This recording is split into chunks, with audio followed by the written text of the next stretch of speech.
నమస్తే అండి, నా పేరు Ganesh. So welcome back to బాలమెక్ ట్యూటోరియల్స్. ఈరోజు మనం డిస్కస్ చేసుకోబోయే కాన్సెప్ట్ ఏంటంటే స్ట్రెయిన్ ఎనర్జీ. ఓకే, సో ఇక్కడ స్ట్రెయిన్ ఎనర్జీ అంటే ఏంటి, ఆల్రెడీగా స్ట్రెస్ అండ్ స్ట్రెయిన్ అంటే ఏంటి ఇండివిజువల్గా లాస్ట్ వీడియోస్లో చూడడం అనేది జరిగింది. సో ఇక్కడ స్ట్రెయిన్ ఎనర్జీ అనేది ఎలా ఉంటుందంటే, సో ఫర్ ఎగ్జాంపుల్ నేను ఇలా ఒక బాడీ అనేది తీసుకుంటే ఈ బాడీ పైన ఇలా లోడ్ అనేది అప్లై చేసేటప్పుడు ఇక్కడ కంప్రెషన్ అనేది జరుగుతుంది. కంప్రెషన్ జరుగుతుందంటే ఏంటి ఇక్కడ, సో ఇక్కడ డిఫార్మేషన్ అనేది ఈ బాడీలో డిఫార్మేషన్ అనేది జరుగుతుంది. ఓకే, లేదనుకుంటే సేమ్ బాడీ పైన సో టాంజెన్షియల్ లోడ్ అనేది ఇలా నేను అప్లై చేసినట్లయితే, సో ఇలా అప్లై చేసినట్లయితే ఏంటి బాడీలో డిఫార్మేషన్ అనేది జరుగుతుంది, బట్ ఎక్స్టెన్షన్ అనేది జరుగుతుంది. అది కాన్సెప్ట్. సో ఇక్కడ extension or compression whatever, ఈ రెండిట్లో కూడా ఈ డిఫార్మేషన్, బాడీలో డిఫార్మేషన్ అనేది జరుగుతుంది.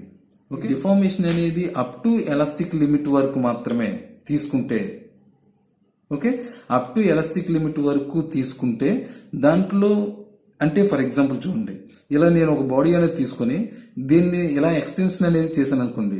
సో ఎంతవరకు మ్యాక్సిమం ఎలాస్టిక్ లిమిట్ వరకు కూడా ఎక్స్టెన్షన్ అనేది చేస్తే ఈ బాడీలో నెంబర్ ఆఫ్ మాలిక్యూల్స్ అనేవి లేదనుకుంటే గ్రెయిన్స్ అనేవి ఉంటాయి. కాబట్టి ఈ గ్రెయిన్స్ లో కూడా నేను అప్లై చేసిన ఫోర్సెస్ అనేది ఇంపాక్ట్ అనేది జరుగుతుంది. ఓకే, సో ఇక్కడ ఇది బాడీ, సో ఈ బాడీలో నెంబర్ ఆఫ్ గ్రెయిన్స్ అనేవి ఉంటాయి. ఈ గ్రెయిన్స్ లో కూడా ఫోర్సెస్ అనేది ఇంపాక్ట్ అవుతుంది. కాబట్టి ఈ ఫోర్స్ అనేది ఎంత క్రాస్ సెక్షనల్ ఏరియా పైన ఇంపాక్ట్ అవుతుందో దాన్ని స్ట్రెస్ గా పిలవటం అనేది జరుగుతుంది. ఇప్పుడు నేను లోడ్ అనేది ఈ డైరెక్షన్ అప్లై చేసేటప్పుడు maximum up to elastic limit వరకు కూడా అప్లై చేసేటప్పుడు దీంట్లో ఈ గ్రెయిన్స్ లో కూడా ఎనర్జీ అనేది స్టోర్ అనేది జరుగుతుంది. ఏ ఎనర్జీ అయితే ఈ గ్రెయిన్స్ లో స్టోర్ అవుతుందో దాన్ని స్ట్రెయిన్ ఎనర్జీగా పిలవటం అనేది జరుగుతుంది. రెసిలియన్స్ అంటే ఏంటి, సో నేను ఇలా ఎక్స్టెన్స్ బాడీలో ఎక్స్టెన్షన్ అనేది చేసేటప్పుడు సో ఈ ఎనర్జీ అనేది ఈ బాడీ అనేది ఎంత ఎనర్జీ అయితే స్టోర్ చేసుకుంటుందో, నేను ఎక్స్టెన్షన్ లోడ్ అనేది అప్లై చేసేటప్పుడు ఈ బాడీ అనేది ఎంత ఎనర్జీ అయితే స్టోర్ చేసుకుంటుందో దాన్ని రెసిలియన్స్ గా పిలవటం అనేది జరుగుతుంది. Okay, next proof resilience.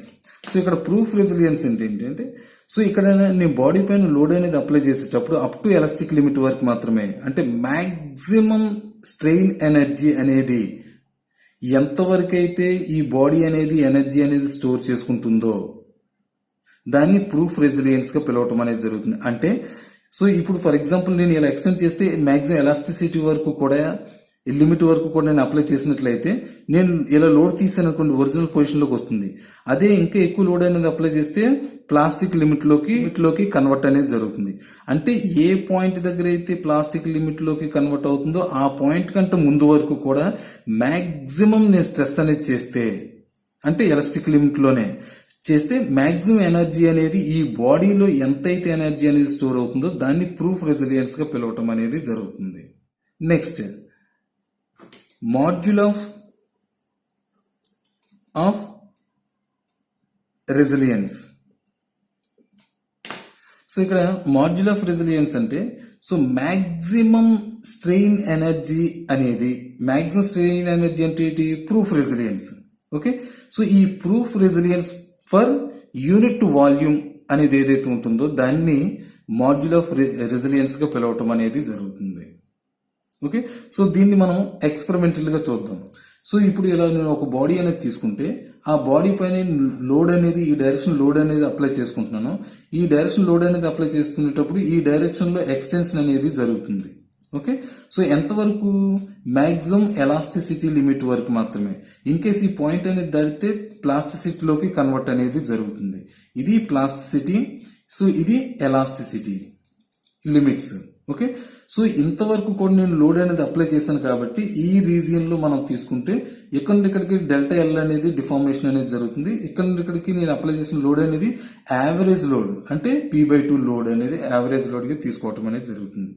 So ఇప్పుడు నేను ఇలా లోడ్ అనేది అప్లై చేసేటప్పుడు మాక్సిమం లోడ్ అనేది చేసేటప్పుడు ఎంత ఎనర్జీ అయితే దీంట్లో స్టోర్ అనేది చేసుకుంటుందో దాన్ని యు అనే లెటర్ తో నేను ఇండికేట్ చేసుకుంటాను. ఇక్కడ దాన్ని స్ట్రెయిన్ ఎనర్జీగా పిలుచుకుంటాను. ఇక్కడ అంటే ఈ బాడీలో నేను ఎక్స్టెండ్ చేసేటప్పుడు ఎంత ఎనర్జీ అనేది స్టోర్ అవుతుంది, అది మెయిన్.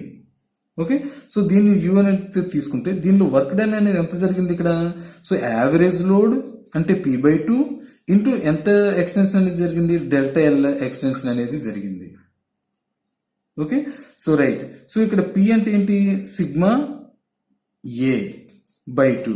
సో డెల్టా ఎల్ అంటే ఏంటి? ఇది ఎంత కూడా సింప్లిఫికేషన్. సిగ్మా L/E అనేది ఇవన్నీ కూడా సింప్లిఫికేషన్. సో సిగ్మా అంటే sigma square AL/2E. Okay, AL అనేది ఏంటి? Volume. So sigma square into V/2E equals to U. So ఇది మ్యాక్సిమం స్ట్రెయిన్ ఎనర్జీ అనేది స్టోర్ అనేది జరుగుతుంది విత్ ఇన్ ఎలాస్టిక్ లిమిట్ వరకు మాత్రమే. ఓకే, సో నేను మ్యాక్సిమం లోడ్ అనేది ఇలా అప్లై చేశాను ఎలాస్టిక్ లిమిట్ వరకు. ఈ అప్లై చేసేటప్పుడు ఎంత ఎనర్జీ స్టోర్ అవుతుంది? సిగ్మా స్క్వేర్ ఇంటూ V/2E అనేది ఎనర్జీ స్టోర్ అనేది జరుగుతుంది. ఓకేనా friends, thank you and please subscribe my channel. Thank you very much.